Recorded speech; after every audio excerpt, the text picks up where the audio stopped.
mercury. You're telling me the bullets were made out of mercury in the 1960s. I mean, when they came out with iPhone 11, I never fucking thought I'd live to see iPhone 12. Now you're telling me people used to make bullets out of mercury already in the 1960s. Hello! I didn't see you come in there. By which I mean, I forgot that I'd left the camera on while I was reading a book that I'm going to pretend to be embarrassed about, but it's somehow linked to whatever bullshit I'm currently trying to sell you. Oh, this old thing? Yes, that's right. It's about killing people. Or, I suppose, getting away with it afterwards. What you might call, self-help. Anastasia just asked me a question. Ask it again. Wait, what was my question? About, like, she's fearing getting older because she kind of understands that as women get older, they lose attractiveness. Well, that was what you said, right? Yeah, along those lines. Yeah, and I told her that's bullshit. Nobody cares about when you do that and there's like muscles there. Nobody cares about that. Like a vampire in a horror movie. Boy, you got me something groovy. Want me back from the dead. Hey, baby, you gave me a new start. When you put blood back in my heart, you brought me back from the dead. Hey, you brought me back from the dead. Hey, you made me love the kind that I never had. Oh, baby, you made me strong as Frankenstein. But you know that I'm bad. I was so damn hurt by the boy I love before. But all of that vanished when you walked up by yourself in that door.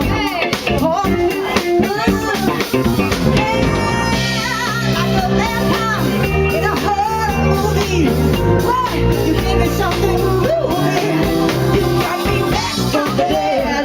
Hey, baby. Oh, you gave me a new start. When you put blood in my heart. You brought I live in Vancouver. All the girls are blue pill. Do you understand what blue pill and red pill means? Do you know? Do you have an idea? Blue pill is like normal modern society believing that men and women are equal and the same. So Andrew Tate is red pill. I'm red pill. So Andrew Tate is red pill. I'm red pill.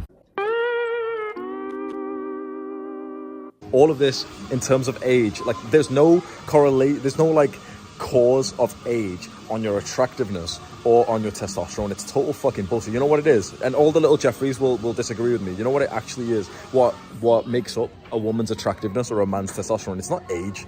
It's years of doing good or bad habits. The reason why 99% of people get worse with age, so 99% of women look worse as they get older, is because they're literally just doing bad habits. They're staying up late, they're sleep deprived because they have to work like shitty jobs that they don't like and they don't have like a masculine man to provide for them. They're not getting enough sunlight or supplements, or they're eating shit, they're drinking, eating fucking crisps and everything, not exercising, not doing yoga, not meditating, watching TV, sitting down for 8 hours a day, and then everyone's like, oh yeah, it's normal to get less attractive with age. Fuck off. Less attractive with age. Now, 99% of people don't experience this because 99% of people are fucking pathetic. Now, I think we all understand the autistic spectrum well enough, thanks to the mainstream media. It goes from inexplicable scientific math geniuses at one end to Elon Musk at the other. And I seriously doubt there's anyone anywhere in the world diagnosed with autism who isn't some kind of handsome actor, multimillionaire impresario, or otherwise incredibly talented person. But how often do we think about the non-autistic spectrum? And I'm not making any excuses here. You know I spent a tremendous amount of money on dumb things. But the biggest issue is that I had a nice big nest egg. I took some financial advice from a friend, and I'm not pointing fingers necessarily. I took the advice, but I put my money in the crypto market in the wrong section, and I pretty much lost most of everything. Now, I can't go through each and every one on the spectrum, but in this video, we're going to talk about two extremes. The warrior on the one hand, and the creative artist on the other. And no, by placing these at opposite ends, I do not mean to suggest in the least that creative artists are people that lack courage, nor that warriors are people who have it in excess. What I want to draw attention to is the difference in how we think about the past, especially the recent past, the way in which we live with resentment. Recording now. Yeah, I'm recording. Okay. Hey guys, so it's been a few days since I quit YouTube. I need to make some money. So I got my friend Jacob here recording, and I want to show you guys how I plan to make money so you guys will know that I'm okay. So what I'm going to do today is show you how I day trade. I invested all my money, about a year ago into Ethereum, when Ethereum was like at the $600, $700, $800 mark around there. And then I put a lot into Bitcoin when Bitcoin was like 12,000, 13,000. And so now I'm going to log in today and check my wallet and see how much money I've made. Wait, you haven't logged in since you bought the... Yeah, about a year ago. So, like it's an investment. So you just wait for it to go up and go up and go up, and then you sell when you have to sell, right? So we're going to check. I don't think it's been going up, Boogie. Of course it has. What? Of course. Oh my God. I had a nice big nest egg. I took some financial advice from a friend, and I'm not pointing fingers necessarily. I took the advice, but I put my money in the crypto market in the wrong section, and I pretty much lost most of everything. Someone like Boogie2988 can never be a creative artist because he hasn't learned to use resentment as inspiration. There is no such thing as inspiration.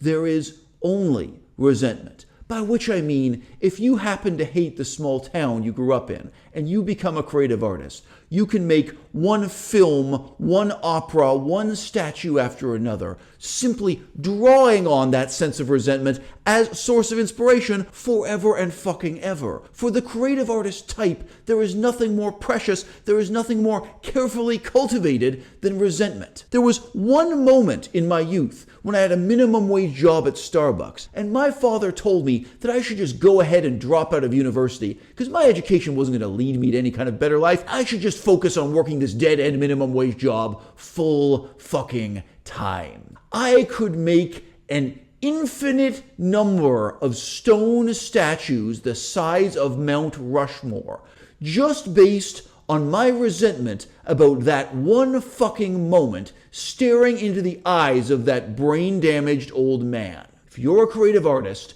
never let go of your resentments. There is absolutely nothing to be gained in forgiving people, and there's a tremendous amount to be lost. But what about men at the opposite end of the spectrum?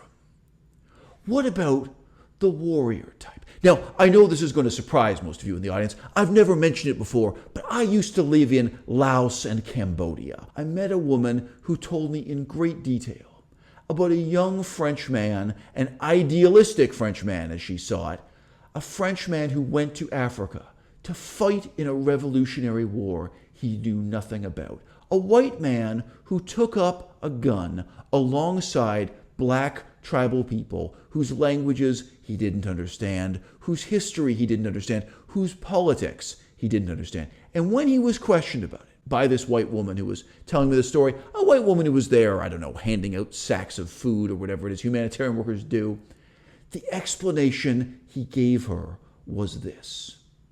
The details of the revolution didn't matter to him. Wherever he went in the world, he felt that he had to join in the revolution. He had to join in the Civil War. And she laughed at him and she scorned him. And she told me the next chapter of this sad story, which is that one day he was standing there on the battlefield and he decided to quit. He decided to pack it in. He decided to buy himself a plane ticket back to France because his best friend, standing right next to him, took a bullet in the face and fell down and died. Now, she didn't see this story the same way I did. And I don't see this story now the same way I did when I was a young man.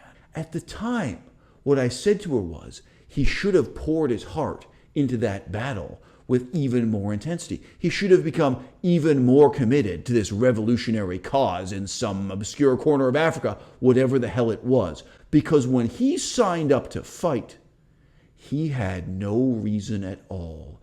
And now, having watched his friend get shot in the face, fall down at his feet and die, now doesn't he have the purest motivation to fight of all? You know what? I want you all to look at me. I want you all to look at me. I want you to... Because what I'm about to say is important. Can you make a video about virginity? I'm an adult virgin and I'm massively insecure about it. I used to have a ton of insecurities tied to my virginity, thinking I hadn't had sex because I wasn't funny enough, interesting enough, kind enough, attractive enough, etc. I've been thinking about this a lot lately. And I want you all to know this. This goes out to everybody. You're not stupid. The only person who seems to actually understand and offer useful advice to lonely men without turning to misogyny is Dr. K, which is why I really feel like it would be really helpful if he made a video specifically on the topic of how to not be ashamed when you're a virgin despite trying to get laid. I've heard people complain about being a virgin at the age of 30, 35, even 60, 65, but society basically conditions us to value being able to have sex. You're not stupid. Okay? Right? Like, so like the purpose of life is procreation. So like, if you're not procreating, you're like not worthy in some way. And people start making generalizations in society about your value as a human being, whether you've gotten laid or not laid, right? You're not stupid. Don't ever tell yourself that you are. The reason you're insecure is because there is this societal pressure. And even if some people are supportive, like people still kind of like, you know, you're going to get a double take. Even if someone's trying to be nice and you can tell them, oh yeah, I've never had sex before. Like, let's say you're on your third date with someone. You're like, yeah, I've never had sex before. Right? Because y'all are talking about previous partners. Like, you're going to get a double take. Like, you're going to get that tiny amount of judgment. You're going to get it like, oh, you know? And then like, what does that mean? Is there something wrong with this person? Like. You're important. What you have in your head may not mean a lot to a lot of people, but it's what makes you special. Because if this is an issue of insecurity and shame, like, I can go work on myself. I can go learn about my insecurities. I can meditate. I can go see a therapist. I can learn about all this stuff, and I can even fix my insecurity and shame. But fixing your insecurity and shame doesn't, like, automatically mean you're going to get laid. It's not like people are lining up outside the door. It's like you're like, I'm cured of shame, and you walk around with, like, a sign, and then people are like, oh, like, let's have sex. You are important. You mean something. And you're going to go out there and you're going to do some wonderful things. But first and foremost, you're not stupid. You're not an idiot. Don't ever tell yourself that you are. And if nobody else ever tells you this, I will tell you this. I care about you.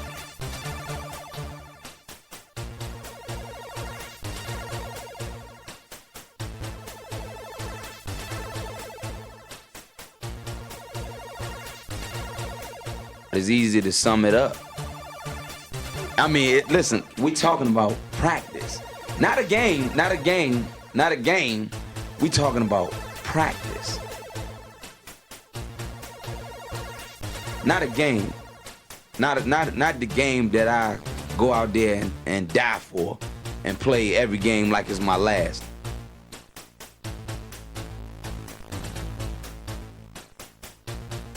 Not the game.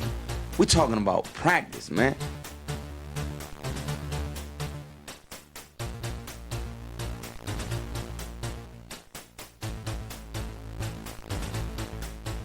Not a game.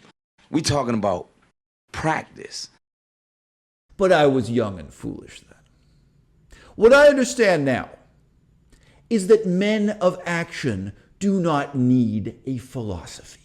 If you are a warrior, if you are a professional killer, you do not care what it is you're fighting for, who it is you're fighting against, what the outcomes may be, who wins or who loses. At some point in your process of development as a warrior, you stop caring about who it is that gets killed, who it is that dies, and you just focus on the process itself. So if you really want to be a warrior, you live with no regrets at all. You aren't mad at the enemy for shooting your best friend in the face. You live every day knowing it's someone else's best friend that you're shooting in the face. And you live in this way with a serene sort of detachment. You live with no resentments at all. There are a whole lot of people fighting in the streets in Iran today. And most of them are going to die because they don't have training and they don't have experience. Experience they could have acquired over many years of fighting in other people's wars. Perhaps revolutions in Africa, perhaps revolutions that didn't stand a chance of winning, or revolutions where they, as mere mercenaries, as professional killers, where they didn't care about the outcomes at all, because all they cared about was being a warrior. What they cared about was the process. And in a sense, the product is the warrior and not the war. The creative artist type values each and every disappointment, each and every resentment as an endless source of inspiration. And for the warrior at the opposite end of the spectrum, there is nothing to be resented at all.